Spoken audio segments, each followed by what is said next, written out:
This is the Iowa Weather Report for Wednesday, March the 18th, 2015. And now our first look at the Zero-Z GFS model run at 1 p.m. this afternoon. A little bit of a northwesterly flow over the Great Lakes and into New England. Around the rest of the country in our part of the woods, a little bit of a zonal flow.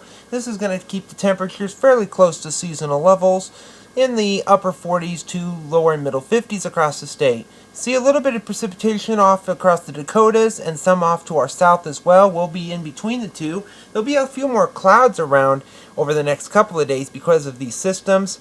You can see here as we move into Thursday, we may see a slight chance of some precipitation very late tomorrow and mainly tomorrow night over our far southern counties. Looks to stay mainly to our south, but we can't rule out anything creeping up into our direction.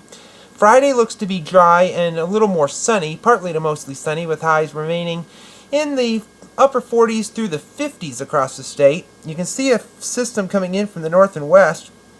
It's going to dive through the Great Lakes with some precipitation, but it is going to cool readings down a bit as we move into the weekend here.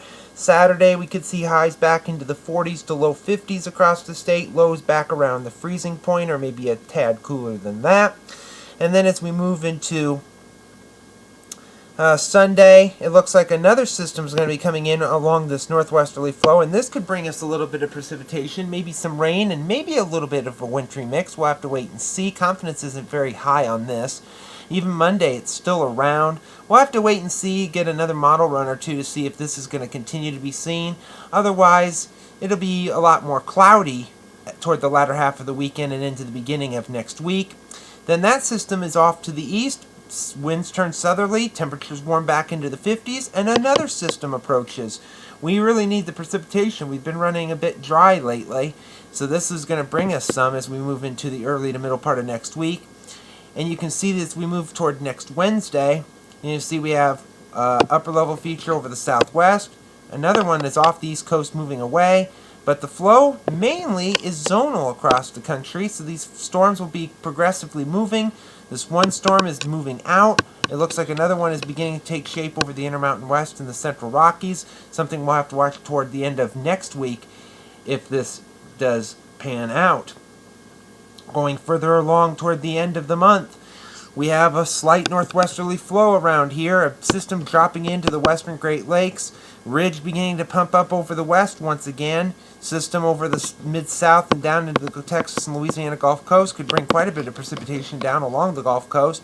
See that system over the Great Lakes could bring a little rain and or snow across places like the UP of Michigan, northern Wisconsin, and the Iron Range of northeastern Minnesota.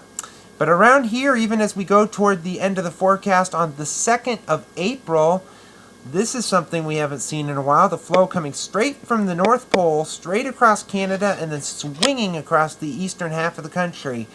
That's a sign that temperatures could be taking a tumble as we move toward April, but don't expect it to be tumbling into the sub-zero category. This would likely mean that temperatures would fall below average, but confidence in this solution is rather low at this point. We'll have to wait and see. But satellite image from last evening, the solution here is fairly high, that there's quite a bit of cloudiness over the Texas and Louisiana Gulf Coast area. Some high and mid-level clouds around here as well back to the west. The eastern part of the country remains rather clear and quiet, and it looks quiet on the watch warning map. Some winter weather issues in Maine, some wind advisories in New England, some flooding around the mid-south area, some winter weather issues in Montana. It's quiet elsewhere. And then when we look at the QPF chart, it doesn't look very quiet, however. This is precipitation for the next 5 days through Sunday evening at 7 o'clock, showing most of the rain along the Gulf Coast. Some precip to our north, but very little around here, and that's an ominous sign.